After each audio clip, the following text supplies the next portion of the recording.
La mocromacia, el crimen organizado Made in Morocco, que controla el tráfico en Europa. Hola a todos, esto es Bellum Artis, actualidad militar y geopolítica. Hoy vamos a hablar de crimen organizado, que está siendo noticia por rescates, por ataques a agentes de autoridad, por ajustes de cuentas. La mocromacia, ¿qué es la mocromacia? ¿A qué se dedica? ¿Dónde está implantada? Para ello contamos con la ayuda de un amigo, Red Logarin, que ya hablamos con él sobre el crimen organizado en México y también la historia de la mafia. Hoy vamos a hablar de este nuevo grupo que lo llamamos mafia, pero vamos a explicar que no es como la mafia siciliana ni como la camorra. Es un poco más de andar por casa, distinta a cada casa. Empezamos el programa y vamos a ver qué es la mocromafia. Hola, Red, ¿qué tal? Hola, buenas noches. Vamos a hablar de un tema que está en el candelero, ¿no? Es decir, este término de la mocromafia. No hace mucho aquí en España hubo un líder, ¿no?, de la mafia, de esta mocromafia buscado, que fue detenido y puesto en libertad por un juez, y aprovechó ese momento para escapar. También vimos un rescate violento a un miembro de la mafia marsellesa de origen marroquí, en un peaje de una carretera en Francia. Y se está poniendo de moda ese término mocromafia, que ya no sabemos lo que es, ¿no? Pues qué mejor que tú, Red, para que nos expliques un poco qué es esto. Porque tú conoces en profundidad el crimen de tantas investigaciones que estás haciendo a lo largo del tiempo. Bueno, muchas gracias lo primero por invitarme una vez más a esta gran casa. Y bueno, yo me limito a intento saber algo, poco a poco más puedo abarcar. Pero bueno, todo lo que sea intentar ayudar a la gente a comprender un poco más el fenómeno del crimen organizado, sobre todo en Europa, bueno, placer mío. Pues empezamos el programa y lo primero que tenemos que hacer, ¿no?, es ver qué es esto de la mocromafia, ¿no? Bueno, la mocromafia es un término holandés acuñado allá por el 2013 por un periodista con la finalidad de denominar genéricamente a un tipo de crimen organizado integrado por personas de origen marroquí. Esto no quiere decir que sean marroquíes, sino que son personas de origen marroquí. En lo que son los Países Bajos, en Holanda y en lo que es el Benelux, es decir, Bélgica, Holanda y Luxemburgo, ha habido tradicionalmente pues un gran flujo migratorio, sobre todo a raíz de la segunda mitad del siglo XX. Una buena parte de esos flujos migratorios han venido del norte de África y concretamente de Marruecos.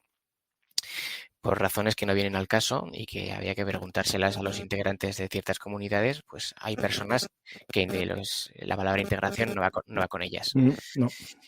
Y bueno, pues eso ha degenerado pues en que ciertos grupúsculos que en su momento se dedicaban pues a delitos menores, fundamentalmente robos con violencia y sobre todo en un momento dado a partir de las políticas de legalización cautelar de la droga durante la década de los 70 en los Países Bajos, pues se pasaron en primer lugar a un tráfico de drogas a nivel de calle y que pues, con el devenir de los años han sido capaces pues de crear o de integrarse en cadenas de suministro de drogas duras, en concreto de la cocaína. Esto es lo que conocemos a día de hoy como la mocromafia. Se habla de mafia como si fuera un ente unitario. A mi entender es un error. El ente unitario era o es en menor medida la Cosa Nostra de Sicilia, que tenía o tiene una comisión en la cual los familiares se organizan pues por familias. Cada familia ocupa un territorio, cada territorio tiene designados representantes y esas familias pues interactúan conforme a esquemas de conducta pues muy regulados. Eso es lo que sugiere una organización vertical, una organización piramidal con un jefe en la punta, unos empleados en la base y toda una serie de miembros que van de mayor a menor responsabilidad. Yo no creo que la mocromafia sea así. La mocromafia se parece más pues, al crimen organizado moderno, es decir, a personas que forman células, personas que no tienen por qué estar a nivel piramidal, no tiene por qué haber un jefe único y verdadero y unos tenientes, unos lugartenientes y en último lugar unos soldados de base, no tiene por qué ser así. Pueden ser células pues, de 10, 30, 50, 100 personas, pero también puede ser una célula de 15 personas. Y esas células interactúan entre ellas y pues se prestan servicios unas a otras. Eso es lo que conocemos como la mocromafia, es decir, una serie de personas, una serie de clanes que no tienen por qué ser demasiado grandes en membresía, pero que sí que están unidos por raíces culturales por raíces de origen nacional o étnico y que interactúan entre sí. Y la interactuación puede ser fructífera en el sentido de que llevan a cabo negocios, o cuando están amaldadas, pues la interactuación es violenta y pasa lo que pasa. También me gustaría dejar claro que aquí la prensa juega un papel amarillista, es decir, aquí se habla bueno, de los Países Bajos como si fuera un narcoestado. No me parece que sea correcto. Un narcoestado es un estado, por ejemplo, como bueno, de determinados estados de América Latina, que en su momento dado Bolivia en los 80, Colombia en los 90 y primera parte del 2000, su economía se basaba en buena parte en los réditos procedentes de la droga. Con el crimen organizado neerlandés, con el holandés, no creo que sea así en absoluto. Creo que es un gran error. No se puede comparar las cifras de homicidio de Holanda con las de un verdadero narcoestado como era Colombia en los 90. Pese a que nos encante leer en El País acerca de los tiroteos en el barrio rojo, o acerca de los tiroteos en Amberes, o de los follones que hay en Rotterdam para el control del puerto entre bandas, lo cierto es que la tasa de homicidios de los Países Bajos es la misma que la de España en 2021, 0,61 por cada 100.000 habitantes. Menos de 200 asesinatos u homicidios. Eso no es nada. Y que una buena parte de estos homicidios sean cometidos a tiros pues por bandas integradas en la Federación de Pequeñas Células Criminales que conocemos como mocromafia, no debería llevarnos a considerar que Holanda sea un país violento, muy violento a día de hoy. De hecho, Holanda en 2024 es un país bastante más seguro y menos violento que la Holanda de principios de los 90, e incluso que la Holanda de los 2000, lo cual no quiere decir que no sucedan cosas extremadamente graves, como por ejemplo el asesinato de periodistas o de abogados vinculados a causas de crimen organizado. En Holanda, y es bastante popular, el clan de los Taghi ha eliminado a varios periodistas, en concreto a De Vries, hace un par de años, y también se ha cargado, por ejemplo, al abogado de un testigo protegido del proceso Marengo, que es uno de los casos más poderosos contra el narcotráfico, que involucraba a la parte de la mocromafia, que es el clan de los Taghi. Este es un periodista asesinado por la mocromafia. Sí. Pero lo que hizo famoso este grupo, ¿no? Yo creo que fue el hecho de amenazar, ¿no? A la princesa Amalia, ¿no? De Holanda. Sí. Que ¿por qué a ella y no a otros? Es que me llama atención eso. ¿Se sabe Bueno, algo? yo o sea, tampoco no te creas que yo leo lo que lee todo el mundo, Sí, sí, bueno, sí, sí, sí. y la conclusión que saco es que las amenazas no se produjeron, no son las amenazas a las que, por ejemplo, estamos acostumbrados en México, que te cuelgan una pancarta diciéndole al gobernador de tal estado: oye, gobernador, nos debes 20 millones de dólares con los que financiamos tu campaña, o bajas a la policía o nos dejas tranquilos o te hacemos lo que sea. No fueron ese contexto de amenazas. Las amenazas fueron filtradas por las autoridades a raíz de un chat privado o de un canal de comunicación abierto entre Ajá. una serie de líderes que estaban presos y los que estaban en el exterior de la prisión. Existen como dos mundos de esta criminalidad organizada: la que está activa y la que está en prisión, lo cual no quiere decir que esté inactiva. Los líderes en prisión se comunican de 1000 formas con el exterior. De hecho, las autoridades norteamericanas ya le tuvieron que llamar la atención a las neerlandesas de por qué Taghi, uno de los narcotraficantes más poderosos de Europa y que está actualmente preso y condenado a cadena perpetua, entre otras cosas por el asesinato de Vries, de este periodista, porque este individuo había sido capaz de meter un móvil en prisión y comunicarse con el exterior, estando sometido a un régimen brutal del régimen penitenciario diseñado para aislarlo del exterior, y aún así consiguió meter un móvil. Fue en este contexto de comunicaciones entre gente que estaba presa y gente que estaba en el exterior que se dijo que se había amenazado a Amalia de Orange. En mi opinión, esto es algo que de nuevo cayó en manos de la prensa porque la policía quiso filtrarlo precisamente para dar bombo a eso. Y la prensa muchas veces de un grano de arena hace una montaña, lo cual, insisto, no quiere decir que no sea preocupante. Y de hecho, para mí, la mayor signo de preocupación es la capacidad que tiene esta gente, por ejemplo, de alterar un proceso judicial eliminando testigos. Y eso ha sucedido y sucede en Holanda. Pues eso ya da cierto miedo y respeto, ¿no? Pues, claro, tenemos en Holanda, ¿no? Que es de poder la mocromafia. En Francia, ¿hay presencia de la mocromafia o tenemos presencia de personas de origen marroquí en otros grupos criminales? Por ejemplo, este rescate que hubo de un líder de un grupo de tráfico en Marsella era miembro de la macromafia? Porque nadie dijo exactamente. No, o sea, lo que entendemos por mocromafia es un Bueno, término. no, de un grupo que esté asignado a ese término macromafia. No entiendo que son cosas similares. Tú bien lo has dicho antes, son marselleses en Francia, y eso que Francia está muy cerca de Holanda, quiero decir, el Benelux es una pequeña esquina al noreste, al noroeste concretamente de Francia, pero no. La mocromafia para mí son clanes que están asentados en Holanda y muchas veces, en mi opinión, se utiliza el término mocromafia para hacer referencia a otras organizaciones criminales que, como digo, no tienen por qué ser muy grandes. No es que a día de hoy se le denomina mafia a todo. Mafia no es una organización criminal. Mafia implica omertá, implica una cultura del silencio, implica una serie de conexiones familiares, unas estructuras verticales, piramidales y de decisión colegiada que aquí no existen.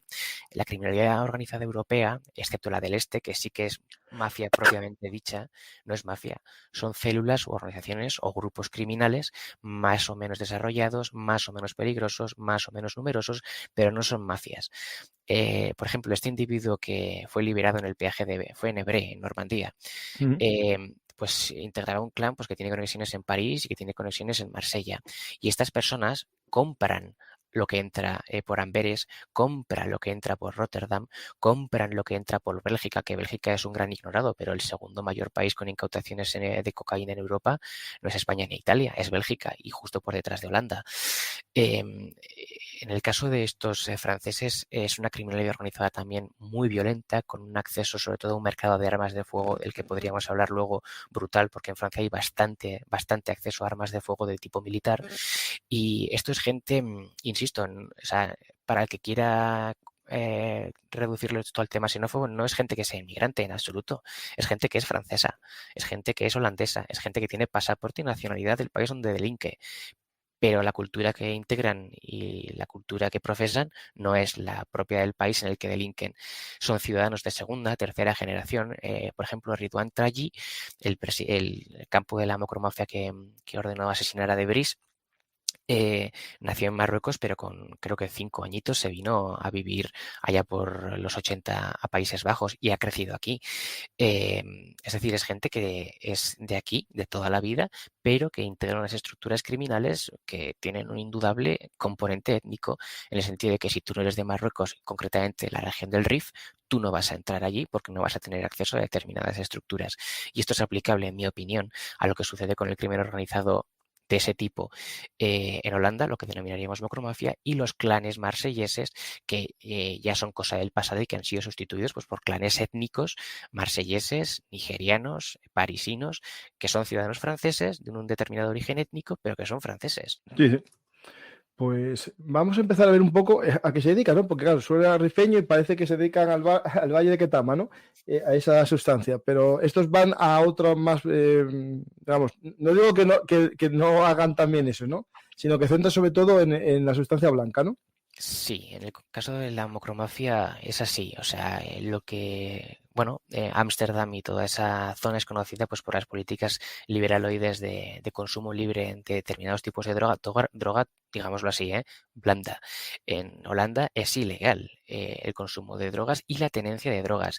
Lo que se ha descriminalizado en determinado sentido es la consumición de determinados tipos de drogas, sobre todo el cannabis, y en un determinado porcentaje, en una determinada cantidad. Aquella persona que crea que la ley ampara que un coffee shop, por ejemplo, no sé, tenga 50 kilos de marihuana dentro, está llamado a error. Yo no digo que no lo tenga, lo hacen porque saben que no hay inspecciones y que la ley no va tras ellos, pero la ley no ampara de forma directa ni mucho menos el consumo, ni mucho menos el tráfico de drogas. La ley no lo ampara, lo tolera en determinados casos. Esto sucede en los años 70 pues, a consecuencia pues, de unas políticas progresistas que no viene al caso analizar porque nos pegaríamos aquí toda la noche. Lo que hay que saber es que para los años 80 había un mercado consolidado de drogas blandas en en Ámsterdam, en esa parte de Holanda. Eso atrajo a mucha gente y eso atrajo en su momento tendencias que de las drogas blandas pasaron a drogas cada vez más duras. Finalmente, pues durante la década del 2000 ya se consolidó un mercado muy importante, súper importante, de droga sintética. Hemos de tener en cuenta que España es uno de los grandes consumidores e importador neto de drogas sintéticas, MDMA, speed y demás basura de esa clase. Lo que muchas organizaciones criminales, incluso de tipo juvenil, porque que cada vez es más accesible, hacen es fletar autobuses, sobre todo caravanas caleteadas, coches caleteados, irse a pasar un par de fines de semana a Ámsterdam con unos contactos ya previamente agendados, comprar precursores químicos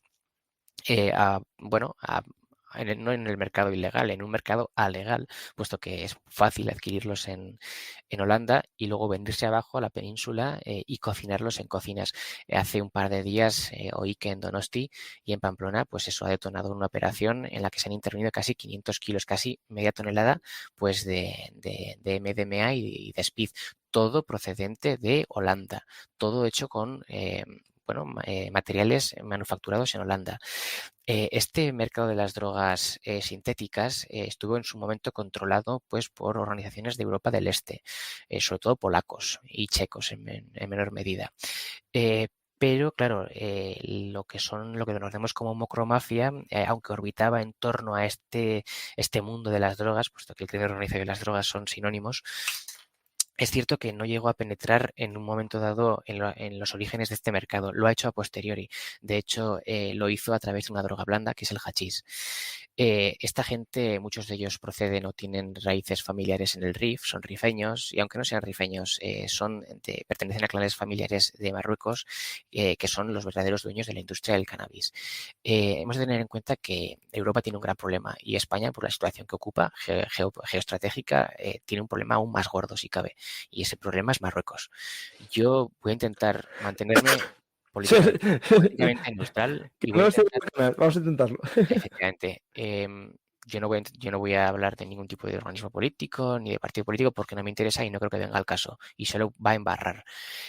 Pero sí que es cierto es que para entender lo que es a día de hoy la estructura criminal de lo que se conoce como macromafia hay que tener en cuenta la dinámica que Marruecos ocupa en el seno del narcotráfico internacional. Marruecos ha sido desde hace más de medio siglo el origen de muchas de las drogas que se acaban traficando y vendiendo en Europa.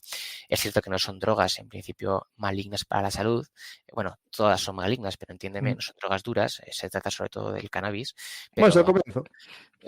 es el comienzo de lo que es la macromafia. Hay que tener en cuenta que el cannabis se ha introducido, existe una gran literatura sobre el cannabis en Marruecos. Hay gente que habla de que se introduce en el siglo VIII, hay gente que se va hasta el siglo XIV o XV. Lo cierto es que para finales del siglo XIX en Marruecos, en concreto en el Rif, existía una industria del cannabis impresionante. Esa industria del cannabis es regulada incluso por Francia y España, las dos grandes metrópolis coloniales de los protectorados marroquíes. Posteriormente, tras la independencia de Marruecos en el 56, la ONU mete presión. La ONU es como la gran ballena blanca, ¿no? Está ahí y todo el mundo sabe que existe, pero nadie sabe qué hace. La ONU se dedica a meter presión a base de tratados que de poco sirven y que siempre se suelen quedar en papel mojado. La ONU, desde los años 50, supuestamente lleva promoviendo la desaceleración del consumo y lleva a cabo políticas que promueven la erradicación y la sustitución de cultivos. El resultado ha sido justamente el contrario. Parece ser que lo que dice la ONU hay que hacer lo contrario. Pues así es lo que ha pasado. Y si bien es cierto que Marruecos lleva décadas diciendo que la superficie de cultivo de cannabis y sobre todo de plantas de cannabis se ha reducido, a ciencia cierta eso es imposible de decirlo. Eso es algo que dicen ellos. Como nunca permiten la entrada de inspectores y los pocos inspectores que entran tienen que remitir informes sesgados, pues en realidad no sabemos la superficie cultivada. Parece ser que se ha reducido, pero porque lo dice Marruecos, no por otra cosa. Sí, claro. Marruecos juega un papel, paradójico en la erradicación de cultivos. Supuestamente mantiene una postura estrictamente prohibicionista, persiguiendo a los cultivadores. Pues esto no es jungla, se ve bastante bien, ¿eh? Sí, bueno, cualquiera que vaya de viaje al Rif y es libre, la entrada y salida del Rif podrá ver que las entradas a los pies de las carreteras hay, bueno, matas que ya quisieran muchos de los albaneses que hacen aquí negocio en Aragón y los pantanos de Cataluña hacerse con ellas. Pero bueno, la cuestión es que Marruecos juega el papel del gato y del ratón con los legisladores internacionales. Parece ser que hace algo, pero en realidad no hace nada. Marruecos ha llevado a cabo 3 grandes campañas de erradicación de cultivos en el Rif.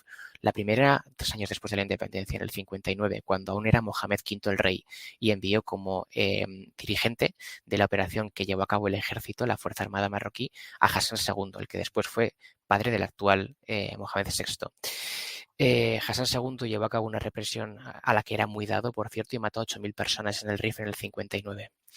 Después de eso las cosas se calmaron, pero se mantuvieron en un stand-by en el que el cultivo continuó. Hubo una segunda gran redada, creo recordar que en los 80, y una tercera y última en los años 90, que dieron lugar a una tremendísima represión y a muchas protestas, porque los rifeños es cierto que tienen una especie bueno, pues de ansia, si no de independencia, al menos de autonomía. Pero lo cierto es que esa región se ha mantenido aislada en cuanto al cultivo. Se ha promovido muchos programas de desinversión en materia de cultivo de cannabis, se han promovido cultivos alternativos. No ha funcionado. Lo cierto es que a día de hoy llega más hachís que nunca y las estructuras que en un principio eran, pues como toda estructura de cultivo agrario familiar, pues eso se ha ido verticalizando de tal manera que a día de hoy son familias criminales lo que controlan un mercado pues que hasta hace no tanto pues estaba en manos de agricultores que todo se ha dicho, pues se ganaban la vida como se la ganan. A día de hoy esos cultivadores lo siguen cultivando, pero quien pone el dinero, quien pone las semillas, quien pone los equipos, quien pone sobre todo la logística para sacar pues pues la resina de allí, del Rif, para encalomarla, para meterla en las gomas, para llevarla afuera, quien tiene contactos para sacar la mercancía y para cobrar el dinero, pues son organizaciones criminales marroquíes. Y ese es el verdadero germen que permite acumular poder a la macromafia. Llegan los 2000 y llega a final del 2010 y se empieza a ver que, pues, que aquí empieza a pasar algo. Aquí empieza a pasar que en Europa empieza a llegar una cantidad concretamente de cocaína, que a ver qué está pasando aquí. Estamos acostumbrados a ver series norteamericanas que nos pintan la frontera de México, que lo es, como un territorio sin ley en el que los ladrillos de cocaína entran y salen con una facilidad impresionante, pero lo cierto es que el precio de la cocaína en Estados Unidos es la mitad del precio de la cocaína actual en Europa. Eso sí, no hablamos de mercados como el de Australia, en el que un kilo te cuesta más de $100.000. Y Madre mía. por lo que yo sé, y esto siempre es relativo porque nadie, no existe una tabla de precios homogénea, no existe una tabla de precios en la que puedas mirar cuánto cuesta de forma uniforme un kilo de cocaína en Estados Unidos. Hay ciudades en las que cuesta más o cuesta menos en función del riesgo en que incurre la organización criminal que lo vende, ¿no? Pero bueno, lo que sí es cierto es que, por ejemplo, en precios medios de 2017, antes de la pandemia, un kilo de cocaína en Estados Unidos costaba, te estoy dando datos de Europol, alrededor de $28.000. En Europa, 41.731. Es decir, casi $20.000 más en Europa que en Estados Unidos por un kilo de cocaína. Eso hace que traer un kilo de cocaína a Europa sea mucho más redituable que traerlo a Estados Unidos.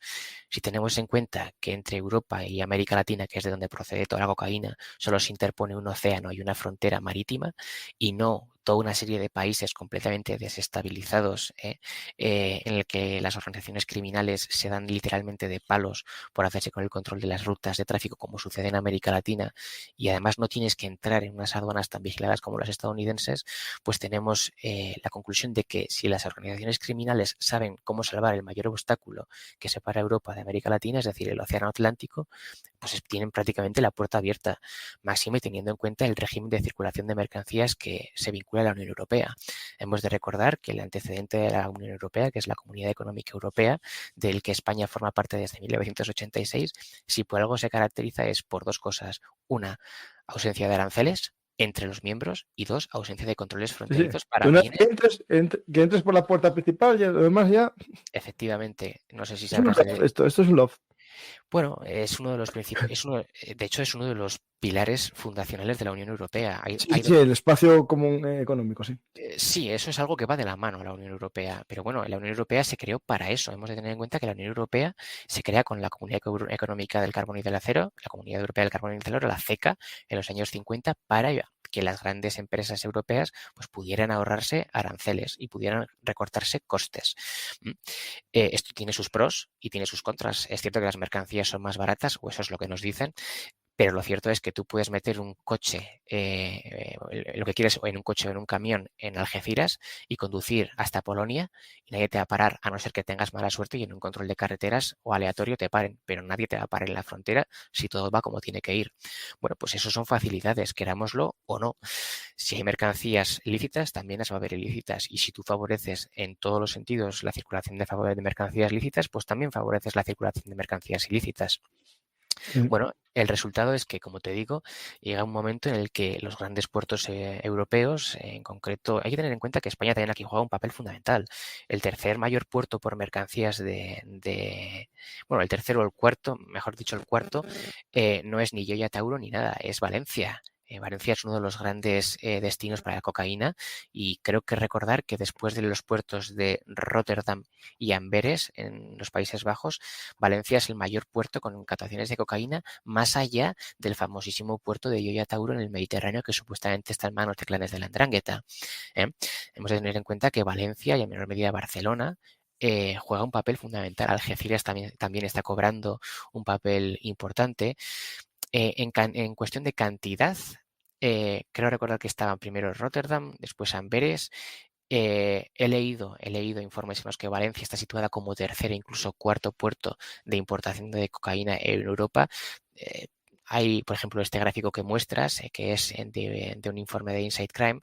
¿Es Inside Crime este? No, miento, este es de la... No, este es la ONU, está la ONU, Sí, no, no. este era un NOC. Este mapa está obtenido del informe de 2023 de tráfico de cocaína de la Oficina de las Naciones Unidas para la Prevención de la Droga y el Delito. Bueno, ahí tienes Puerto de Amberes primero, Puerto de Rotterdam segundo, tercero Hamburgo, cuarto Gioia Tauro, quinto Valencia. Con lo cual tampoco tendemos a subestimar la capacidad de los puertos españoles. Tienen capacidad y mucha, y de hecho reciben bastante mercancía ilícita. Pues como te digo, en el caso de la macromafia son dos los puertos, Amberes y Rotterdam. Son unos puertos importantísimos en el sentido de que, pues por ejemplo, quiero recordar que en el caso de Rotterdam, ¿cómo era? Cada año pasan por Rotterdam 7.500.000 contenedores. Es increíble, eso solamente en un puerto marítimo. Claro, la logística de estos puertos tiene unos límites. Es tal el volumen de mercancías que entra que se forman unos cuellos de botella y de hecho se llaman así bottlenecks en inglés, cuellos de botella impresionantes por los que las mercancías, muchas de ellas perecederas, tienen que pasar cuanto antes mejor. Y la capacidad logística para, tú entenderás, comprobar qué es lo que está dentro de Me 7 imagino que las aduanas millones y medio, imposible, ¿eh? Tendrías que tener, tocó este. efectivamente, pues claro. Bueno, ¿Qué es lo que se hace? Porque hemos de tener en cuenta que el grueso de la cocaína ingresa en Europa, que es lo que a nosotros nos interesa hoy, vía contenedores, vía barcos. Eso de que fletan un jet desde las selvas de la Mosquitia hondureña y llega aquí, eso sucede en América Latina y en menor medida en África, porque las rutas africanas desde los finales de los 90 han cobrado una importancia fundamental. Hay muchísima cocaína que sale sobre todo de Brasil y que llega al Golfo de Guinea y allí hay unos estados, una serie de estados, Guinea, Bissau, etcétera, que viven de eso. Eso sí que son narcoestados y no Holanda.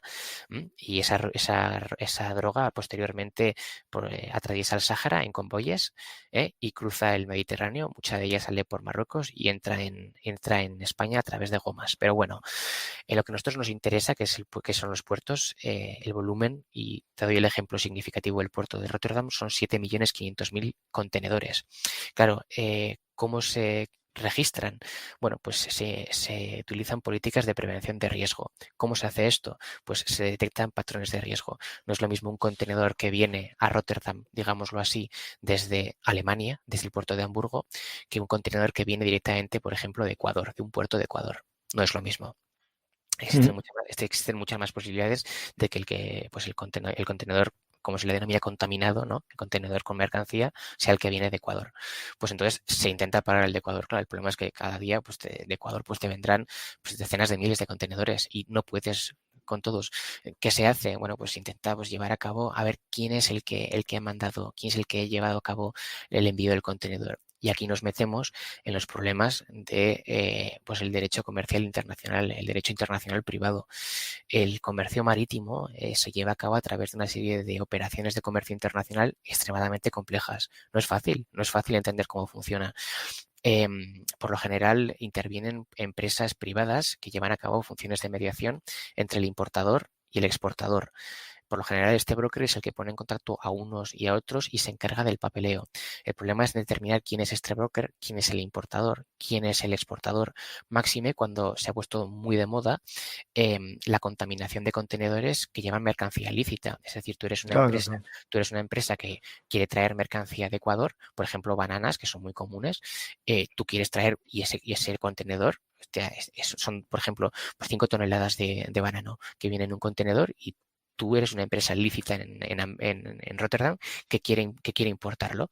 El exportador es una persona normal y corriente que te manda 5 toneladas de banano y no tiene nada que ver en el tráfico de cocaína, pero por el camino resulta que los estibadores en el puerto de Ecuador tienen contactos con una organización que a su vez tiene contactos con una que es de tu misma ciudad, Rotterdam, y le pagan una cierta cantidad, bueno, pues para que esos estibadores, en un momento de descuido, antes de salir, por ejemplo, de un puerto de Esmeraldas, de Ecuador, de la región de Esmeraldas, pues abran corriendo el contenedor y al fondo del contenedor echen una bolsa, pues no sé, con 150 kilos de cocaína.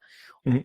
Tú mira ¿Entiendes? esta imagen de bananas chiquita. Sí, bueno, esos Pero tienen, tú mira qué cantidad de contenedores todo blanco de ellos, madre mía. sí, bueno, mira, te voy a decir un dato de esta empresa. Esta empresa financió las Autodefensas Unidas de Colombia. Ujú. No sé si te conoces el caso de la United Fruit Company, la compañía Las, bananera por las excelencia. garras bananeras, sí, sí, sí. Efectivamente, pues esta es la empresa que a día de hoy utiliza un nombre distinto, Chiquita, para no ser asociada a esa empresa. Ujú. Y en los años 2000 tenían tratos con paramilitares que precisamente se dedicaban al tráfico masivo de cocaína para eliminar a sindicalistas. Pagaron a una serie de guerrillas de extrema derecha en Colombia para que les hicieran el trabajo sucio en las plantaciones de la zona del Chocó. O sea que esta empresa está condenada además en tribunales estadounidenses y pagó casi, creo que 300 millones de dólares en multas por narcotráfico y tráfico de armas, para que Ujú. sepas. Bueno, o sea, la, la empresa.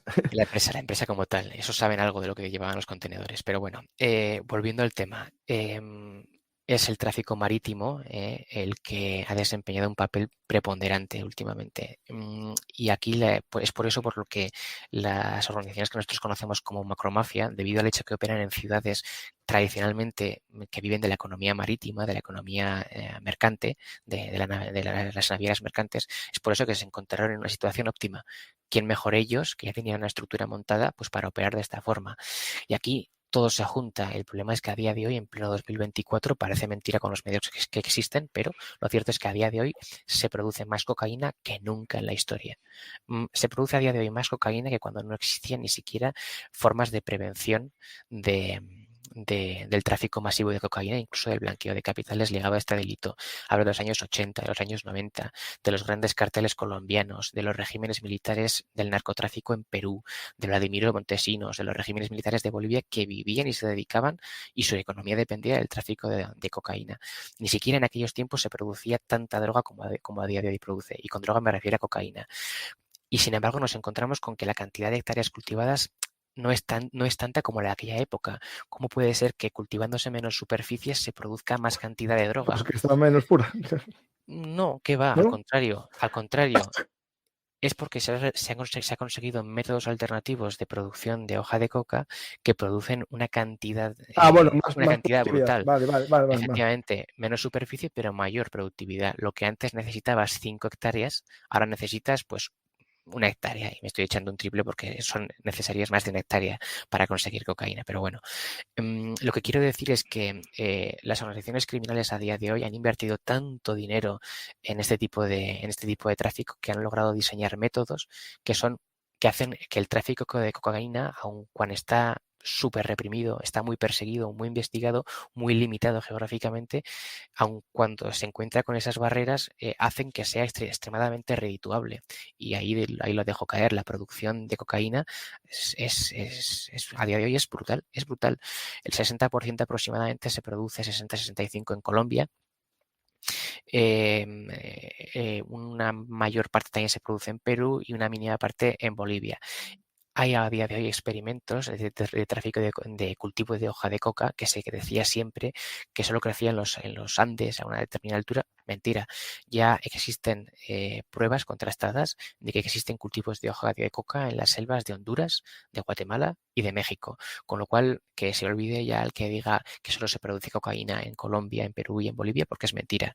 A día de hoy se ha alcanzado tal grado de sofisticación que se consigue obtener ese producto pues incluso en zonas tropicales en las que nunca se creía que se iba a Mm. poder obtener. Sí. Pues tenemos esto que es el negocio, ¿no? El principal negocio de estos grupos de la mogromafia, no tanto la sustancia propia del país, ¿no? Sino esta que, claro, genera mucha mayor fuente de ingresos cada viaje, ¿no? Que es lo que al final importa a esta gente, ¿no? Que es el negocio. Así es, así es. Bueno, es un negocio, hay que entenderlo. Insisto, a día de hoy no se puede pensar en una organización extendida por todo el mundo, una macromafia que esté presente en Colombia, que esté presente en Rotterdam, que esté presente en España. Es más complejo que eso, son células delictivas, es decir, la organización como tal es como un pulpo, tiene una serie de células en cada sitio e incluso interactúan con otras organizaciones en aquellos sitios en donde no están. Y lo hacen pues por móvil, por teléfonos móviles, a través de aplicaciones que utilizan una tecnología que se llama PGP, Pretty Good Privacy. Es un tipo, digámoslo así, es un método de cifrado de mensajes pues que les permite pues intercambiar mensajes como podríamos hacerlo tú y yo por Telegram o por WhatsApp. Ahí es donde entran plataformas como EncroChat y todas estas famosas plataformas que han existido compañías que vendían teléfonos modificados con un software aislado que te permiten pues comunicarte y así es como las organizaciones criminales interactúan. Por ejemplo, cómo funciona el tráfico de cocaína, y lo digo de forma a grosso modo, entiéndaseme, entre, por ejemplo, digámoslo así, un clan de la macromafia y por ejemplo, pues una organización colombiana. No es tan sencillo. Tú no le llamas a uno que está en Colombia y le dices, oye, soy Tatatí, soy, no sé, soy Filipo, necesito para dentro de 3 meses, pues no sé, 250 kilos. No funciona así. Son líneas de negocio que se basan ante todo en la confianza. Existe una serie de personas que tienen contactos y esos contactos los venden. Estas personas se llaman brokers. Y son personas, pues por ejemplo, pues miembros de la 'ndrangheta italiana que en realidad no se mezclan en lo que es el tráfico de cocaína, pero tienen los contactos adecuados. Conocen quién está a un lado de la cadena y conocen a quién está al lado del otro y los ponen en contacto, como sucede en el mundo de los negocios reales. Yo tengo una empresa de camiones y quiero llevar cemento a una obra. Necesito saber qué obras necesitan cemento y el que tiene cemento necesita saber qué camiones pueden llevar el cemento. Pues vamos a una persona que nos pone en contacto. En este mundo sucede lo mismo. Son tratos multibillonarios que se llevan a cabo pues, Sí, entre muchos. por gente que a lo mejor no tiene pinta tampoco de... Sí, es gente que imagínate, Pero, los de la macromafia no hablan español y se llevan de cine. Por ejemplo, Taji tenía un contacto muy bueno en Chile con un capo chileno muy famoso que cayó hace unos años.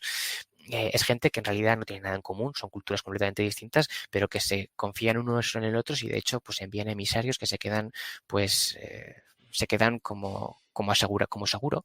Ellos mandan una organización en Europa e importa, pues no sé, una tonelada y envía a una persona a América Latina que se queda con los que envían, con los exportadores, como seguro de que la mercancía va a llegar. Y si no llega, bueno, pues esa persona a Europa, tengo que no regresa. ¿Mm? Entonces, ¿cómo funciona por ejemplo, una negociación? Como te he dicho, hay un grupo en Holanda que quiere traer pues un cuarto de tonelada. Recurre a esta persona, al broker.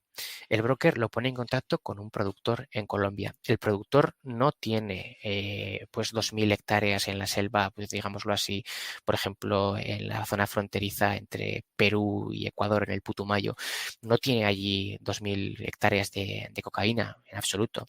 Lo que necesita el exportador, es decir, el colombiano, por ejemplo, pues es recurrir a su vez a otra organización más pequeñita que se encarga pues de comprar hoja de coca a los cultivadores. Ten en cuenta que los campesinos, los que cultivan la hoja de coca en Colombia, en el campo, lo hacen con sus propios métodos, pero la maquinaria, las desbrozadoras, la simiente, las herramientas, el desplazamiento, el combustible, porque se necesita mucho combustible para extraer el alcaloide, lo pone la organización criminal. Bueno, esto al final es como el sistema que tienen los cultivadores de maíz en Estados Unidos. O sea, Efectivamente, es paga decir, la empresa bueno, las semillas a ujú, cambio de un precio cierto al final de la así cosecha, es, ¿no? así es. A lo que vamos, son Sí, intermediarios. Es sí. una, es una cadena de intermediación.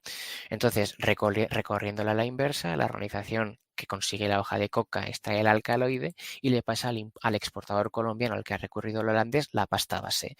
Este individuo tiene una serie de químicos que refinan la droga de una determinada pureza de conformidad con lo pactado entre el propio colombiano y el holandés a través del broker, y recurre pues, a otra organización que es la que controla, por ejemplo, un puerto. ¿Mm? Esta organización es la que se va a encargar de encalomar pues, la mercancía. ¿Cómo lo hacen? Pues de múltiples maneras. Hay muchas maneras, desde cápsulas que se adosan al timón de un barco, o a la línea o por debajo de la línea de flotación con un soldador, pues hasta la infectación de contenedores, incluso el flete de buques que están llenos de cocaína. O sea, hay todo tipo de formas de hacerlo, y por lo general sea cierto, pues las grandes operaciones contra el narcotráfico en las que no se nos dice ha caído un buque con 1.500 kilos. Bueno, pues eso es fruto de la colaboración policial internacional. Una persona tiene una pista, esa pista circula pues, por unos determinados canales y acaba desembocando pues, en las fuerzas y cuerpos de seguridad de uno u otro país, que por lo general lo que interceptan es un barco cargado. Lo cierto es que el grueso del tráfico de cocaína se lleva a cabo en contenedores que comparten cargamento pues, con otros contenedores cargados con mercancías lícitas, en estos buques mercantes que vemos de Maersk y de todas estas líneas mercantes que son tan grandes que es imposible. Es una aguja en un pajar, nunca mejor dicho, pero es muy rentable. Entonces, ese buque, una vez llega a Holanda, el holandés no tiene más que infiltrar el puerto, y lo hacen de muchas maneras, sobornando a empleados de aduanas. Últimamente lo que hacían era que sobornaban a los empleados del puerto, y los empleados del puerto les dejaban su tarjeta con la cual por la noche accedían y podían romper el precinto. Bueno, pues las compañías intentaron sustituir los precintos físicos por códigos PIN, es decir, en el momento en el que se llevan todo el tráfico de contenedores se lleva a cabo conforme a las reglas de derecho internacional privado. Sí, sí, los famosos TIR, estos, los camiones que pone TIR, que es una cinta, un candado que si se abre, el conductor se hace responsable, ¿no?, de la mercancía. Esto hay que entender que en todo el paso de los containers va a haber intermediarios, conductores de camión, barcos, y ellos en teoría no son responsables de lo que transportan porque eso va cerrado y por lo tanto no está manipulado, pero el problema es que todo el mundo sabe que eso se puede también. Claro. Sí, incluso el problema va aún más allá. El problema no es ya sacar la mercancía del puerto, que son tan grandes que igual hay una manera. El problema es localizar claro, el contenedor. Cuando tú te metes con tu grupo a sacar la cocaína del puerto de Rotterdam o del puerto de Amberes, tienes allí, o sea, millones de contenedores. Cómo sabes cuál es el contaminado? Eso lo sabes con una dirección única, que es una especie de código PIN. Y en ese código de PIN te puedes orientar a través de una serie de reglas lógicas de orientación, y con él pues llegar a través de una serie de rutas logísticas hasta el container. Pues también hay tráfico de códigos PIN. Claro. Entiéndeme, hay muchas formas de hacerlo. Así es como funciona a grosso modo una parte del tráfico de cocaína, que es la puramente logística, el envío de mercancías. Debe ser esta caja rojita que hay aquí, debe ser. Eso creo bueno, no, yo la verdad es que mi relación con los containers es puramente igual que la tuya, a través de una pantalla. No me Sí, dedico a sí, yo creo esto. que debe ser esa, porque estos son los mecanismos de cierre y ahí es donde van los precintos y esto es roja. Voy a ver si me informo si es esa la que transmite cuál es el contenedor. Pero bueno, la cuestión es que esto es dual. Por un lado está la parte logística y por otro está la parte financiera, que para mí es tan importante o más. Ten en cuenta que todo esto está basado en la confianza. Esto no son operaciones de comercio a crédito amparadas por bancos. No se firman contratos de crédito que luego pueden ser exigidos en tribunales. pero sí que es cierto que la mercancía se compra. Y para eso se llevan a cabo pues intensas operaciones, y esto es importante entenderlo, de blanqueo de capitales. Em, una de las razones por las que la gente habla de Holanda y de otros estados como narcoestados es que, claro, se incauta tanta droga en Holanda que se asocia a que toda esa droga, que tiene un valor multibillonario, redunda en favor del país en el que se incauta. Eso es mentira. Las operaciones de blanqueo de capitales no tienen por qué tener lugar en el lugar en el que se incauta la mercancía. Si yo incauto, por ejemplo, una tonelada de, no sé, y es mucho, digamos algo menos, 300 kilos de cocaína en el puerto de Barcelona, eso no quiere decir que esa droga se esté blanqueando aquí, en España, No, no, no. en absoluto. De hecho, en mi opinión, la mayor parte de las operaciones de blanqueo internacional del narcotráfico no tienen lugar, ni mucho menos en Europa, lo cual no quiere decir que no haya blanqueo, ¿eh? Lo hay. Tienen lugar en jurisdicciones específicamente diseñadas para blanquear dinero. Hablamos de lugares como Emiratos Árabes Unidos, hablamos lugares como Colombia, hablamos lugares como Panamá, como México, lugares que supuestamente no están en ninguna lista negra, porque todos sabemos que existen países que están metidos en listas negras. Existe una entidad, el Grupo de Acción Financiera Internacional, que es el que se dedica a elaborar patrones de riesgo en materia de blanqueo de capitales y financiación del terrorismo. Son, en suma, quienes dicen qué país es un agujero negro y un retrete para lavar dinero. Pues bien, a día de hoy, de los casi 170 países que tenemos en el mundo, solo existen 3 países que son considerados jurisdicciones negras. Una es la República Democrática del Congo, otra es, creo recordar, que la República Democrática de Corea del Norte, y hay una tercera, que es también otro de estos estados fallidos, que es que por no tiene ni siquiera una estructura financiera con la que blanquear capitales. Es decir, en las listas, si nos guiamos por las listas negras, no existe el blanqueo de capitales. Existen jurisdicciones más o menos ortodoxas o más o menos Ujú. respetuosas de las reglas del antiblanqueo. Pero lo cierto es que países que tienen una buena nota, paradójicamente, en materia de prevención de blanqueo de capitales, son aquellos en los que se blanquea la mayor parte del dinero del narcotráfico. ¿Por qué todos los capos del narcotráfico a los que se está deteniendo en los últimos años, por qué todos están en los Emiratos Árabes Unidos? Pues porque su jurisdicción es una jurisdicción difícil para plantear conflictos de extradición. En España tenemos una ley de extradición pasiva bastante rocambolesca, ha cambiado en el marco de la Unión Europea, pero bueno, en lo que a los que están fuera de la Unión Europea se refiere es difícil, sobre todo con países que no colaboran como Emiratos Árabes Unidos, y porque tiene una legislación que favorece la inversión inmobiliaria, el tráfico de divisas, el tráfico de materiales preciosos, el tráfico de piedras preciosas, pues que es que son, vamos, es la meca de cualquier blanqueador. Tú contratas servicios de inversión con una firma o con un banco de los Emiratos Árabes Unidos y sabes que te van a ofrecer todas las facilidades del mundo para que tú metas su dinero en su país. Y eso implica hacer oídos sordos y hacer oídos, y cerrarse los ojos Sí, sí. ante la procedencia de capitales que tú me traes a mi banco una transferencia de 250 millones de dólares y no te aplico ningún tipo de protocolo de blanqueo. Y si te lo aplico, son unos protocolos antiblanqueo de chiste completamente redundantes y que no van a detectar ningún tipo de patrón de riesgo. No va a saltar ninguna alarma en el sistema y el dinero va a entrar. Y así es lo que sucede. De la misma manera, hay métodos de blanqueo de capitales extremadamente complejos. Por ejemplo, los narcotraficantes colombianos, que son, a fin de cuentas, quienes reciben el dinero, porque a quien se les paga desde Europa es a los colombianos, utilizan un mecanismo que se llama el Black Market Peso Exchange, PMPE en inglés. En traducción al castellano, mercado negro para el intercambio de pesos. Es básicamente un sistema complejísimo en el que se utilizan bienes de commodities, como se les llama en inglés, de comercio ilícito, por ejemplo, electrodomésticos o coches de segunda mano, y se los combina con intercambios de divisas, dólares o euros contra pesos colombianos, con una tasa de descuento. Mezclando ambas cosas, una tasa de intercambio con descuento y el intercambio de bienes legales, se consigue la creación en apariencia de operaciones de comercio ilícito que lo que enmascaran es envíos internacionales de grandes cantidades de cocaína por precios altísimos. Es muy difícil explicarlo en una hora y voy a intentar ir resumiendo porque si no me pego aquí toda la noche. Habría que hacer un programa solo de cómo se blanquea el dinero. Entonces ya. Podría hacerse y es muy interesante. Este es un Ujú. tema que, como digo, yo de esto sé porque me dedico a ello, No, No, no, evidentemente no a ello, pero soy abogado y estoy especializado en sí, derecho penal económico, entonces esto me toca a lo personal. Pero hay muchas maneras de hacerlo, son métodos muy complejos, requieren la colaboración de múltiples redes criminales. En el caso, por ejemplo, de la macromafia, recurren mucho al hawala. El hawala es un método de transferencia informal de claro. dinero Igual que que es terrorismo. sí, igual que el terrorismo. De hecho, muchas de las redes de terrorismo comparten canales de financiación con el blanqueo de capitales, lo cual no quiere decir que sea lo mismo. En el blanqueo de capitales, tú lo que buscas es desligar el origen ilícito de un dinero a ese dinero. El dinero no se esconde, lo que se esconde es el origen negro, el origen ilícito de ese dinero. Esconder el hecho de que ese dinero procede de un delito. En la financiación del terrorismo tú buscas esconder ese dinero. Ese dinero no es ilícito, ese dinero puede proceder de una donación completamente legal, pero se aplica a fines ilícitos. Tú lo que buscas es hacer desaparecer ese dinero. Son finalidades distintas, aunque en algunos casos, en algunos caminos confluyen. En el caso del hawala, por ejemplo, si quieres transferir, por ejemplo, 20 millones de euros en efectivo desde, digámoslo así, Amberes e incluso Madrid.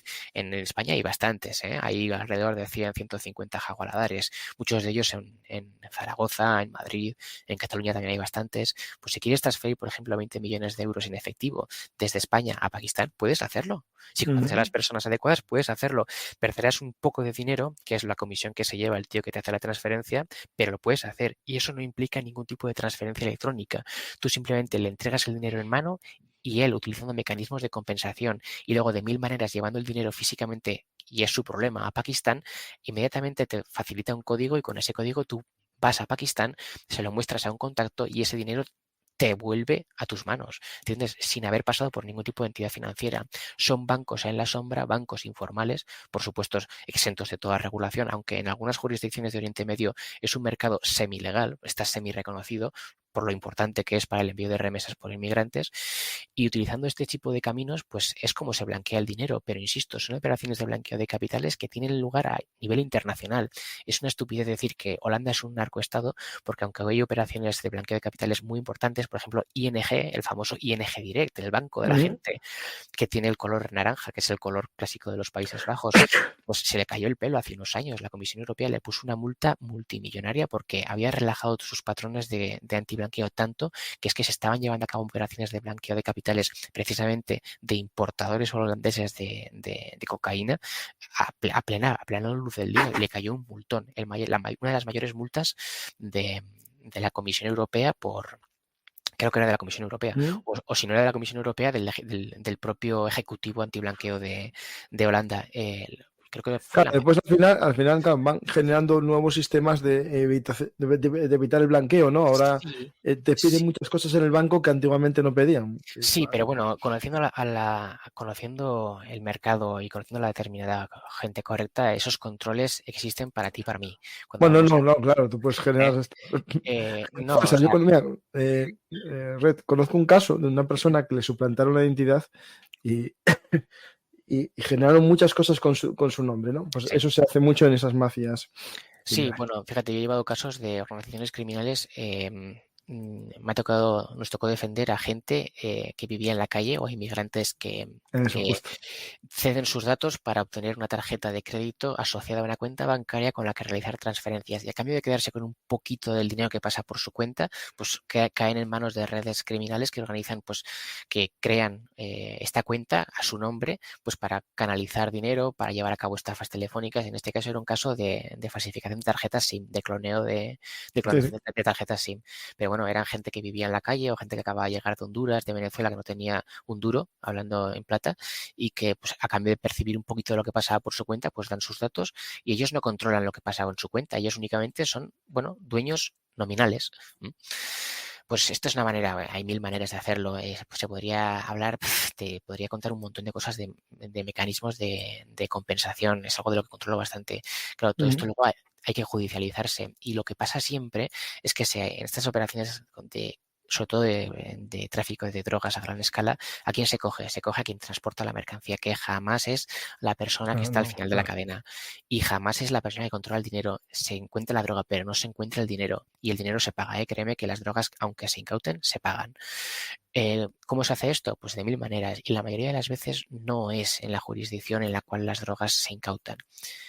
Lo cual no quiere decir que el dinero no salga de aquí, sí sale de aquí, pero se blanquea en otra parte, en determinadas jurisdicciones.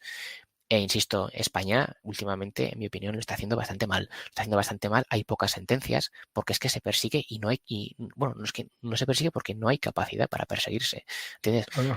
La policía está limitada en el sentido de que está limitada porque son causas judicializadas y la policía no puede estar en todos los sitios. Y la policía tiene que guiarse por indicios y por causas que no puede abrir porque sí. Entonces, en España se ha creado un mercado, una serie de mercados, el mercado inmobiliario, el mercado, bueno, las criptodivisas, no voy a hablar de criptodivisas porque hago muy mala sangre, es un tongo, Sí, un toco sí. mocho en toda regla, pero ofrece unas facilidades impresionantes. Alguno se forró, pero el resto. Sí, se forró y Sí, vendió hace muchos claro, años. claro. Sí, sí. Pero es un mercado que es que ofrece facilidades impresionantes para el blanqueo de capitales y de hecho se financian. Anda que no hay organizaciones criminales en Marruecos comprando tarjetas de descuento de bitcoins vamos, emitidas por una serie de empresas sin ningún tipo de control y que no las utilizan más que para transferirse activos. O sea, se hace y sirve.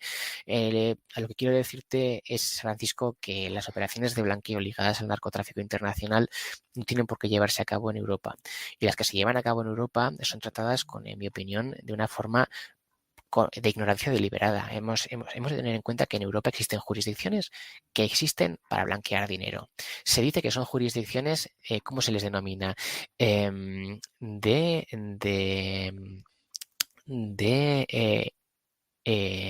Donde los impuestos son competitivos. Ujú. Esa es la nueva expresión para denominar lo que todos conocemos como paraíso fiscal. Holanda es uno. Hasta hace no mucho, no sé si sigue siendo viable, si tú conseguías llevar tu residencia a Holanda, podías presentar un plan de pago de impuestos opcional al gobierno holandés. Luxemburgo hacía eso con las grandes empresas también. En el sentido de que si tú eres una gran Mm. fortuna y te Sí, estableces sí, en sí, Holanda, sí, pues sí. puedes negociar, Negociar negociar el el tipo pago de de impuestos, sí, impuestos. sí, sí, sí. ¿Entiendes? En el caso de Luxemburgo, por ejemplo, que también forma parte de la Unión Europea, bueno, es un país que tiene ha tenido una actividad bancaria y tiene escandalosamente restringida, es decir, es un paraíso opaco. Las comisiones rogatorias, bueno, brillan por su ausencia y ha habido unos escándalos, lo que pasa es que son escándalos de los que no se sabe, unos escándalos de pagos brutales, unos mecanismos de blanqueo de capitales, sobre todo vinculados a casos de corrupción política, sobre todo ligados a las clases empresarial y política francesa, brutales. Luxemburgo hasta hace no mucho ha actuado de facto como un sumidero para capitales de dudosa procedencia y nadie se ha llevado las manos a la cabeza. Y la Unión Europea supuestamente se rasga las vestiduras pues porque una directiva que ha emitido en 2017 no se ha implementado a tiempo. Es algo que a mí me parece francamente lamentable. Pero bueno, mi intención es que los oyentes se queden con que el crimen organizado en Holanda y por extensión en el resto de Europa no tiene por qué llevar a cabo operaciones de blanqueo de por sí que tengan lugar en Europa. Muchas de ellas tienen lugar fuera de Europa. Ujú. Pues tenemos ese panorama que, claro, es un negocio que hay muchos intermediarios, muchas personas que se forran y, claro, esto va generando una violencia para no perder, porque también cuando son grupos pequeños, ¿no? Puede existir una gran violencia entre ellos. Lo digo porque hay una cosa que me llama la atención, que no son los primeros, ni tampoco serán los últimos, el tema de la tortura, ¿no? Bueno, a los que les deben dinero, Ujú. a los rivales, y de esto de la Mocromafia, ¿Te han refieres encontrado unos al containers, contenedor? Sí, sí. efectivamente, que me llama la atención, voy a ponerlo, que me llama mucho la atención porque, a ver, está muy preparado, ¿no? Es decir, ya esto se podía hacer en cualquier sitio, pero esto crearon una sala de torturas, ¿no? También es parte, a lo mejor, de generar un Bueno, miedo, ¿no? bueno, eso se descubrió, además está el vídeo de cómo las fuerzas especiales pues detonan la puerta del sitio, entran, pero no encuentran a nadie. O sea, esos sitios siempre han existido, Francisco. O sea, es decir, Sí, sí, sí, pero en un container también arreglado, no, tan pero apañado, quiero decir, fue la primera vez pues que igual se vio casi que se vio, sí, sí, sí, sí. como una película de terror, ¿no? Además que está sorprendentemente limpio, bien organizado, una silla de dentista, creo recordar, incluso se Sí, sí, sí. encontraron esposas, argollas para atar a la gente y tal. Em, pues bueno, o sea, este tipo de cosas, o sea, el crimen organizado, pues quiero decir, impacta por lo ordenado que parece, pero es que siempre ha habido estas cosas. En Palermo existía en los años 80 lo que se llamaba la Cámara de la Muerte, que era en un sitio que se llama, ahora ya no existe porque demolieron el barrio, pero en pleno paseo marítimo de Palermo, donde hay heladerías y parques de niños, pues había una chabola en mitad de la playa, y allí en la chabola tenía una sala de torturas con ganchos, con bisturís, un montón de burradas, y ahí se torturaba a la gente, y anexa a la zona tenía un cordón de piano con el que se estrangulaba a la gente, y al lado unas bañeras de cemento donde, utilizando sosa cáustica y ácido para limpiar Sí, los baterías, disolvían, claro. se disolvían los cadáveres en pleno paseo marítimo de Palermo. Hay fotos, puedes buscarlas. Quiero decir, o sea, bueno, a fin de cuentas, una gente que se dedica a traficar con este tipo de cuestiones y que su única forma de lidiar controversias es recurrir a la violencia, pues pegan tiros, sacan muelas y rompen miembros. O sea, y impacta por, ya te digo, pues a mí también me impactó la vez que lo vi, pero quiero decir, anda que no hay vídeos de burradas acaeciendo en Brasil, en México, en lugares peores que esos. Quiero decir, pero sí, impacta sobre todo porque no estamos acostumbrados, creo yo, a verlo en el corazón de Europa, donde supuestamente Claro, pues, claro, claro. el crimen organizado sí es violento, lleva a cabo ajustes de cuentas, pero un contenedor forrado de material para evitar los gritos, con una silla de dentista y alicates, pues llama la atención. Pero existen, y esta es la Sí, no, prueba. no, y de hecho la mafia esta montenegrina también hay escenas que se captaron por redes Sí, sociales, las sí, sí, movieron ellos, una cosa muy sí, rara. sí, sí. Bueno, no, no es rara, es un mensaje a las bandas rivales, ¿no? Pues no sé si ya no puse preguntas, perdona, es que estuve tan apurado hoy. Si alguien tiene preguntas, que las vaya poniendo en el cajetín o en comentarios.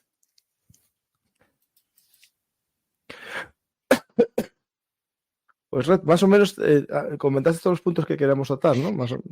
Lo único ¿Nos que me queda algo? gustaría, lo único que me gustaría remarcar para finalizar es, bueno, pues los pasos que se han dado, y lo voy a intentar hacer brevemente porque es complejo. Lo que ha intentado hacer la Unión Europea. España, a nivel individual, no puede hacer nada en esto. Es decir, España, a la hora de entrar en la Unión Europea, cedió sus competencias en materia de seguridad pública, y aunque la ley la aplique la Policía Española, Guardia Civil, cuerpos autonómicos, Cuerpo Nacional de Policía, etcétera, lo cierto es que las leyes que se apliquen aquí, y que son la viga maestra para que se utiliza para perseguir este tipo de fenómenos, están dictadas en la Unión Europea, ¿vale? Entonces, en la Unión Europea ha intentado dar una serie de pasos para unificar la lucha contra este tipo de criminalidad. Eso se ha hecho a través de una serie de mecanismos, en concreto a través de una serie de directivas.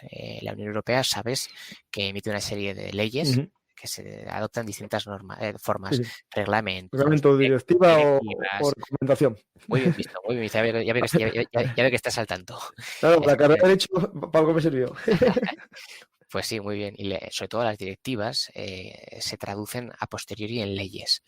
En España hay una ley, que es la Ley Orgánica 23 de 2014, de reconocimiento mutuo de resoluciones jurisdiccionales en el ámbito de la Unión Europea Penal, que, bueno, lo que hace es regular una serie de instrumentos para luchar contra este fenómeno. La OED, la Orden Europea de Detención y Entrega, que es como una extradición para determinados delitos particularmente graves, sobre todo este tipo de delitos de delincuencia organizada y tráfico de drogas. Y Orden Europea de Investigación, es decir, un juez ordena, por ejemplo, en París, que se envíe una comisión rogatoria, por ejemplo, al Banco Santander en Lugo, a la delegación del Santander en Lugo, porque, bueno, parece ser que ha habido indicios de que una organización que está basada en París blanquea dinero aquí. Bueno, pues se envía, ese juez envía una orden europea de investigación bancaria o financiera al juez en Lugo, y el juez en Lugo directamente va, pamba, y envía a la policía a la sede del Santander en Lugo para que investigue. O, por ejemplo, la orden europea de detención y entrega. Todos sabemos lo que es un procedimiento de extradición pasiva. Se captura a un narcotraficante mexicano aquí, el gobierno mexicano reclama la extradición y tienes que enviarlo desde aquí a México. Bueno, hay una ley de extradición, es pasiva, que es rocambolesca y laberíntica. Los procedimientos de extradición son, bueno, impresionantemente complejos. Hay mil dilaciones, hay mil recursos que se pueden interponer. Primero tiene que dar el consentimiento el gobierno a la extradición. Posteriormente te lo tiene que ratificar la Audiencia Nacional, y posteriormente, en tercera instancia, el gobierno tiene que volver a dar autorización y luz verde en la entrega. Bueno, todo eso se ha omitido. En el ámbito de la Unión Europea lo que existe es una orden europea de detención y entrega que funciona en 72 horas. O sea, en 72 horas tú puedes echarle la mano a un tío, procesarlo y enviarlo a donde ha venido. Existen unos plazos de alegación, existe un plazo máximo de 6, incluso 3 meses. Lo cierto es que en el ámbito de la Unión Europea me interesaría que los oyentes se quedaran con que, bueno, aunque poco se está haciendo, porque a la vista están los resultados, que es que se trafica más droga que nunca, y que aquí se gana más dinero que nunca en ese campo, lo cierto es que, bueno, pues se han emitido una serie de instrumentos que, bueno, pues intentan salvar escollos. Esos instrumentos funcionan y lo hacen curiosamente bastante bien en el ámbito de la Unión Europea, funciona muy bien. La Unión Europea tiene Europol, que es una agencia de la Unión Europea, tiene más Frontex en el ámbito de las fronteras, tiene también Eurojust para la coordinación de juzgados, no solo de lo penal, pero bueno, en lo que a las policías se refiere, Europol lo hace muy bien, tiene unos equipos de investigación impresionantes. Por lo que yo sé, pues tiene equipos de investigación en función de patrones delictivos. Tiene, por ejemplo, COPER para delincuencia albanesa. Tiene el equipo COLA para la detección de tráfico de cocaína. Tiene el proyecto HIDRA para detección de extremismo islámico. Es decir, tiene grupos de trabajos para distintas tipologías delictivas y esos trabajos y bueno, esos grandes equipos pues coordinan investigaciones que son mundiales. Pues, por ejemplo, quiero recordar que fue en noviembre de 2022, va a ser dentro de poco 2 años, se tumbó en la mayor organización de tráfico de cocaína del mundo. Se detuvo pues, a unas 80 personas, varias de ellas no, a 40 personas, creo que 16 de Mm. ellas en España. Participó la UCO, ya sabes, la Unidad Central Operativa de la Guardia Civil, que son los que llevan todo este tema de crimen organizado. Y se detuvo pues, a los grandes figurones del crimen organizado de la macromafia, muchos de ellos ligados al clan de los Taggi. Se detuvo también a gente en Emiratos Árabes Unidos, se detuvo también, e incluso tuvo participación la DEA estadounidense, se participó también en Francia, en Bélgica y en Holanda. Se tumbó lo que era una especie de estructura increíblemente sofisticada que unía a gente de Bosnia y Herzegovina, de los Balcanes, que son muy potentes, a gente de la macromafia y sobre todo a gente de la camorra napolitana, del clan de los Imperiales, y también a gente del clan de los Kinahan, que son una organización irlandesa súper potente, súper poderosa y que tienen una gran vinculación con la costa del Levante española. Todo esto se hizo posible gracias a la cooperación de Europol. Europol fue la que llevó toda la investigación y una buena parte de esta investigación se llevó a cabo en España a través de la Guardia Civil mediante este tipo de instrumentos. Esa es la operación de la que hablo.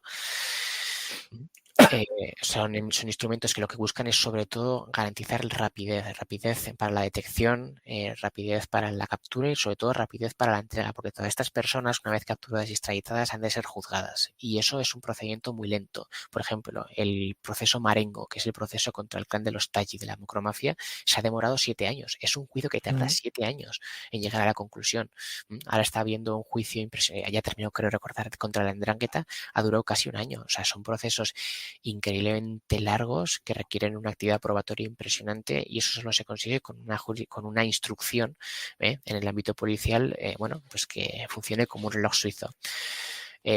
Soy muy breve, voy por la superficie, no puedo ponerme a hablar de lo que me gustaría, que es de cómo funciona una orden europea de atención y entrega. Es fascinante, Bueno, eso es interesante, sí. pero no es pertinente porque ya No, eso no, es, hoy son no. Otro día sería. No, no, sería interesante cómo funciona la policía, digamos, a nivel europeo, ¿no? En Europol y en Interpol también, ¿no?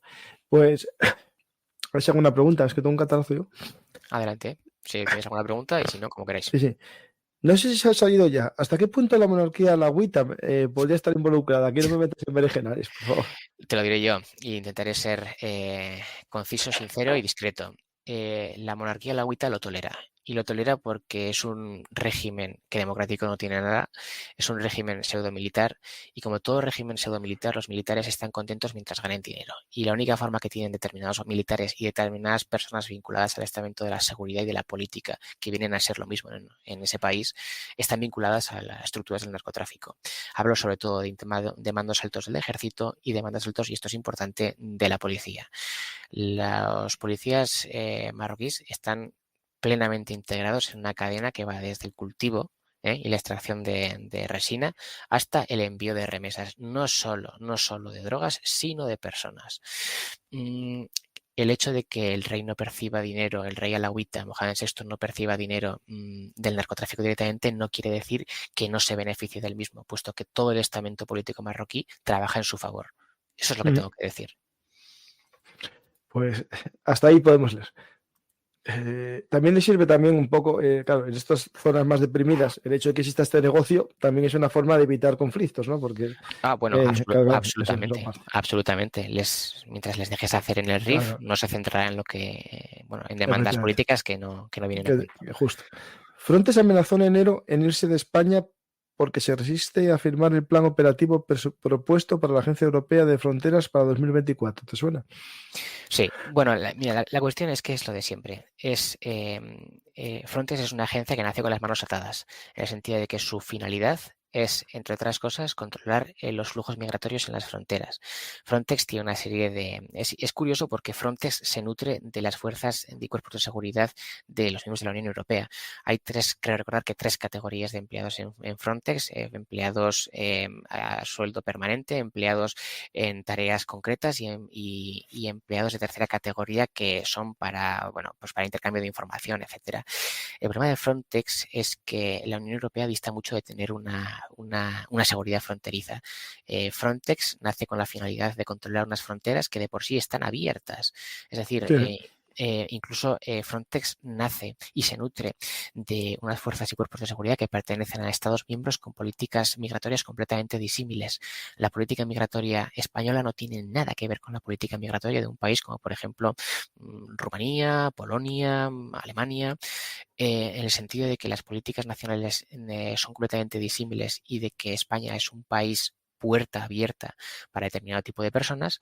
Es normal que muchos Estados miembros que también conforman Frontex pues no estén dispuestos a pasar por el aro. La política, sí, claro, y el hecho de que España pues esté dispuesta a aguantar determinadas cosas no quiere decir que otros miembros de Frontex estén dispuestos a ello.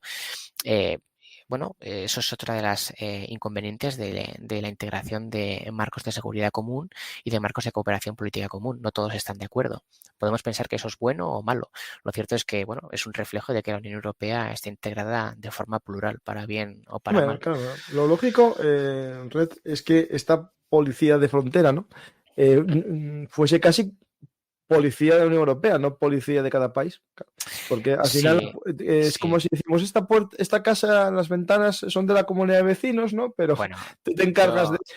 En el caso de Frontex es gracioso porque llevan un gorrito además muy gracioso. Y el que llevan tipo todos igual, que siempre que estás en un aeropuerto los ves. Y se gradúan, es decir, por ejemplo, la Policía Nacional tiene un curso de graduación de Frontex, creo recordar, y cuando se gradúan pues les hacen formar en un patio con el gorrito ese ridículo y suena el himno de la alegría mientras forman, se ponen firmes y saludan a la bandera de la Unión Europea. En mi opinión, completamente ridículo, porque dentro de 6 meses estarán patrullando las costas sin poder evitar que determinadas personas entren.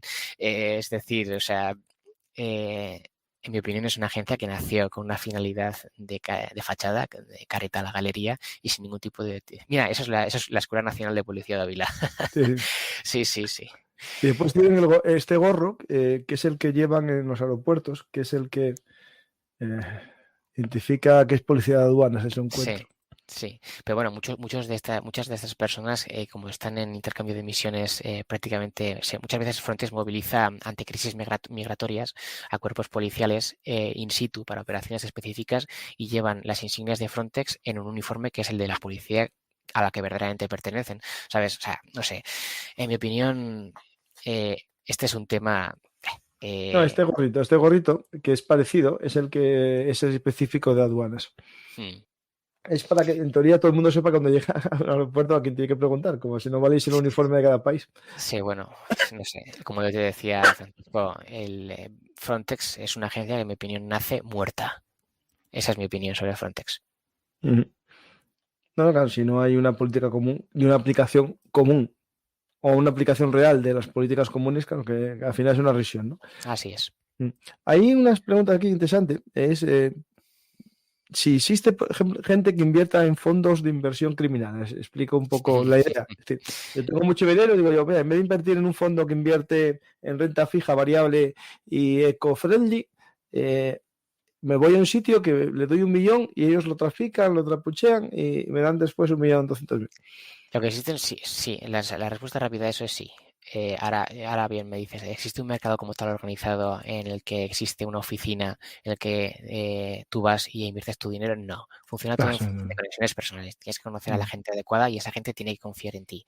Quien te dice tú que el que te pone 1,5 millones de dólares sobre la mesa para financiar un intercambio de mercancía, pues no es un agente encubierto, que existen, ¿eh? Existen y anda que no se utilizan en la legislación europea. Ahí tienes la ley CRIM, la ley de enjuiciamiento criminal española, que te regula la figura del agente encubierto y lo utilizan, no veas cómo. ¿Eh? Pero sí, este tipo de estrategias de inversión, digámoslo así, o de estructuras de inversión existen.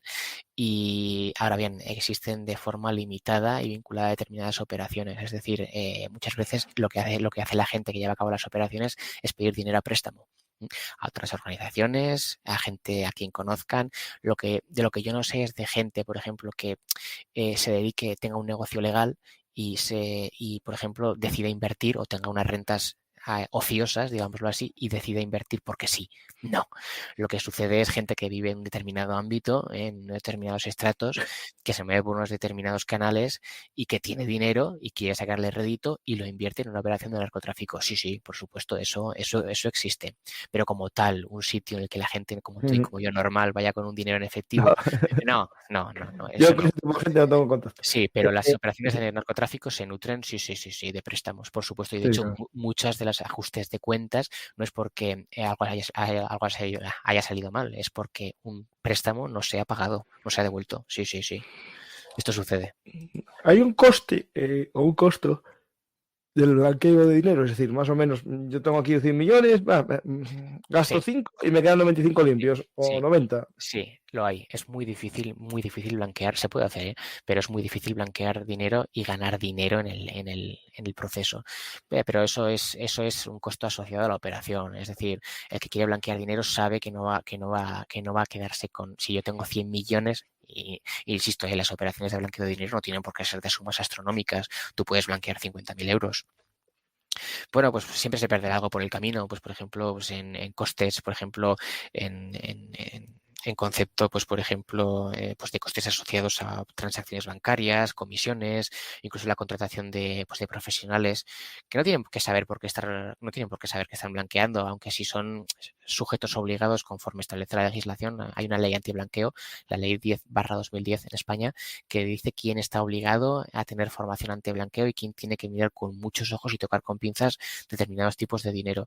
Si esas personas, por lo general, si blanquean, saben que es por blanqueo, aunque el delito del blanqueo, en el Código Penal, el artículo 301, admite un tipo imprudente. Eso quiere decir que si tú cometes un tipo de imprudencia que se llama imprudencia grave, se traduce para los legos en que si tú no sabes que estás blanqueando, si has infringido un deber de cuidado legalmente exigible, se te va a condenar cuando tú no sabías que estabas blanqueando dinero para alguien.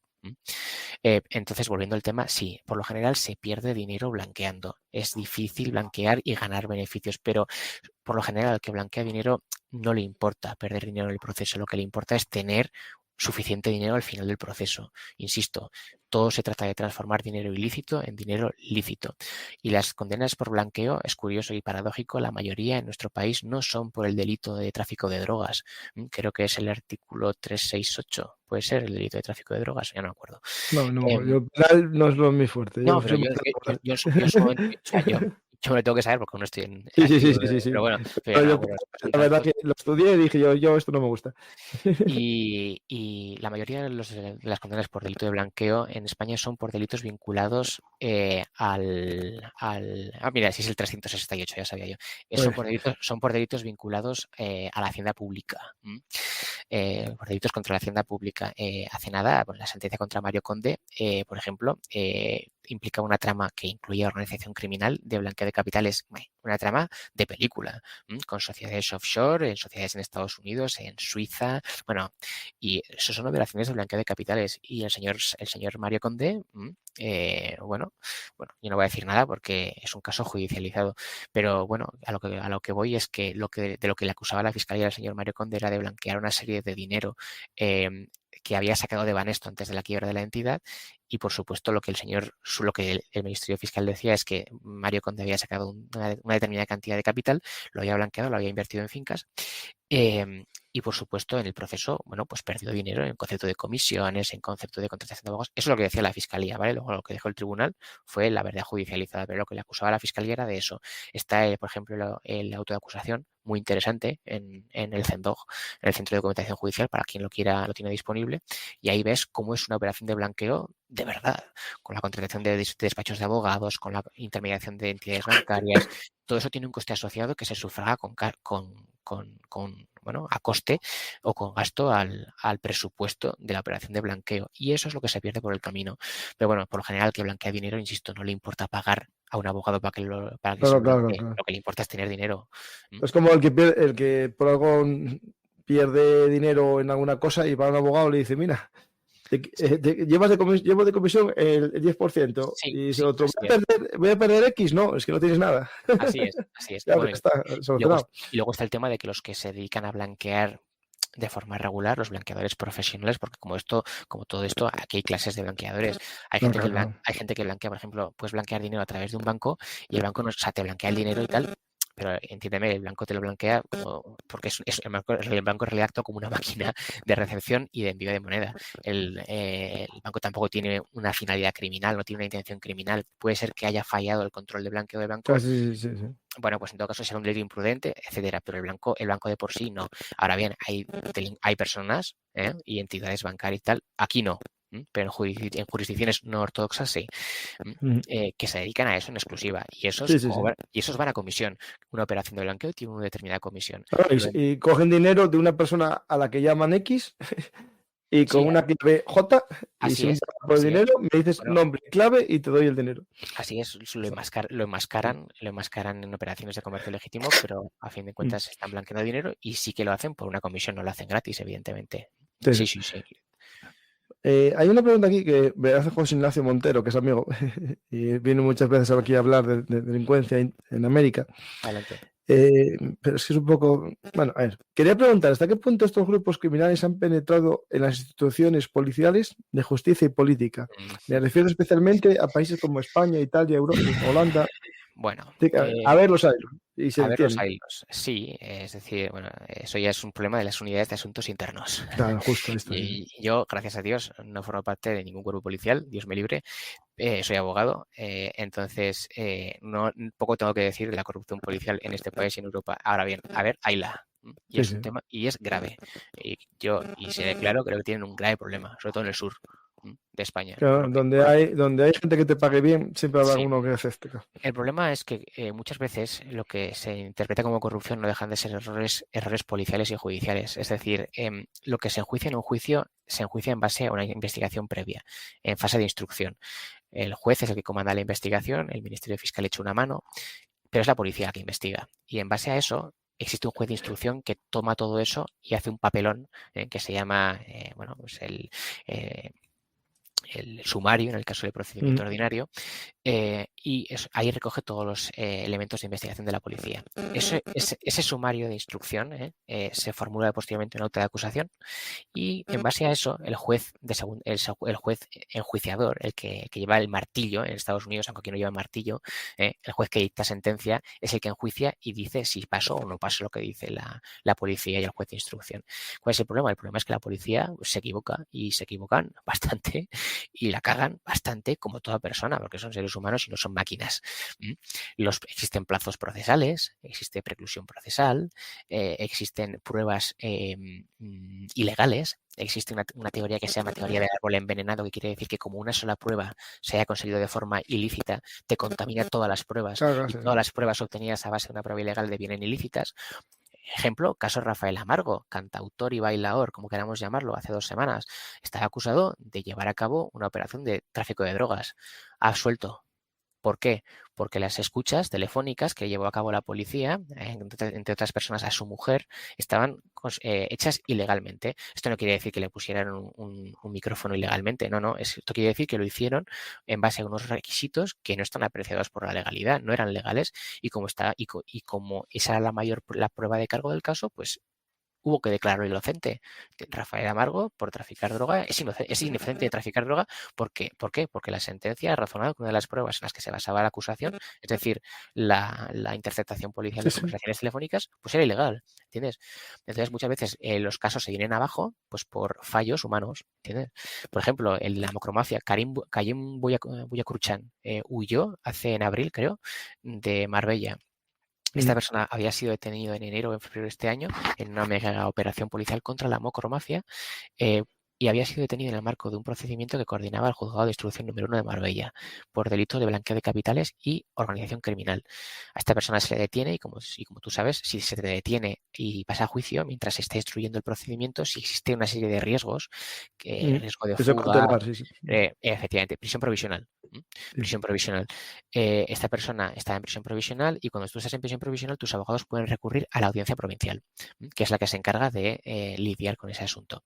Recurso a la audiencia provincial y la audiencia provincial, creo que recordar que de Málaga, puede ser, o de Sevilla, creo que era de Málaga, le sustituye la prisión provisional por otras medidas cautelares de carácter sí, personal, que son confiscación de pasaporte.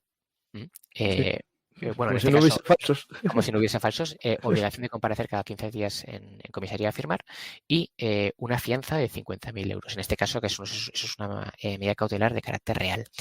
Claro, eso a un capo de un clan de la macromafia le importa un bledo. No le importa pagar 50.000 euros, los pagará encantado, dejará su pasaporte encantado y firmará el primer día. Efectivamente, firmó un día y ya no ha vuelto. ¿Entiendes? ¿Por qué la audiencia provincial de Málaga, o creo que era, ordenó la excarcelación de este individuo? ¿Es que algún magistrado de la audiencia provincial está corrupto por la mafia, por la macromafia? No, pues simplemente descoordinación, pues que no entendieron qué tipo de persona era esta. Les llegó un recurso de los abogados de este individuo contra el auto de prisión provisional decretado por el Juzgado de Instrucción número 1 de Marbella y pues no entendieron qué tipo de persona era. Y ordenaron su excarcelación en base, pues seguramente a un criterio de riesgo pues mal apreciado. Estas cosas pasan y no son fruto de corruptelas, son frutos, pues si queremos decirlo, pueden serlo de ineficacia, de dejación de funciones, errores humanos, a ver, haylos.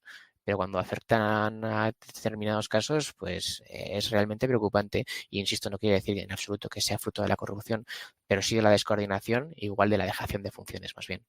Sí, sí. Pues, y también un sistema legal complejo, ¿no? Es un sistema, Sí, sí. o sea, hemos de ser sinceros, es un sistema garantista que favorece al reo. O sea, yo El soy reo, sí, abogado sí, sí, penalista. siempre. No, no, siempre.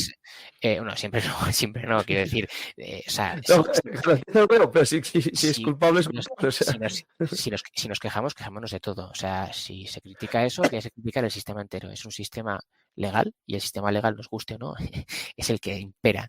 Entonces, si queremos quejarnos de una parte del sistema legal, hay que impugnarlo en su entereza, o sea, por entero. A todos nos parece mal la determinada actuación de un órgano judicial. Yo el otro día lo hablaba con un magistrado, no voy a decir su nombre, pero sí que conoce a gente de la Audiencia Nacional, ha trabajado en el Supremo y tal, y me decía eso, que es un mundo complejo y la gente comete errores. No, Como claro, lo son dejo de decir. humanos, son humanos. Es que Pero bueno, eso no quita Dime. que fuera una, hablando en Román Paladino, una cagada monumental. Las cosas como son. Sí, sí. Pues, Red, muchas gracias. La verdad que fue un placer conocer un poco qué es esto de la macromafia, entenderla un poco más, saber ya todos que no es algo organizado, que no hay una especie de cártel de la macromafia, sino que compiten entre ellos también. El problema es un día se unifican de alguna manera y crean algo superior, ¿no? Una organización más perfecta.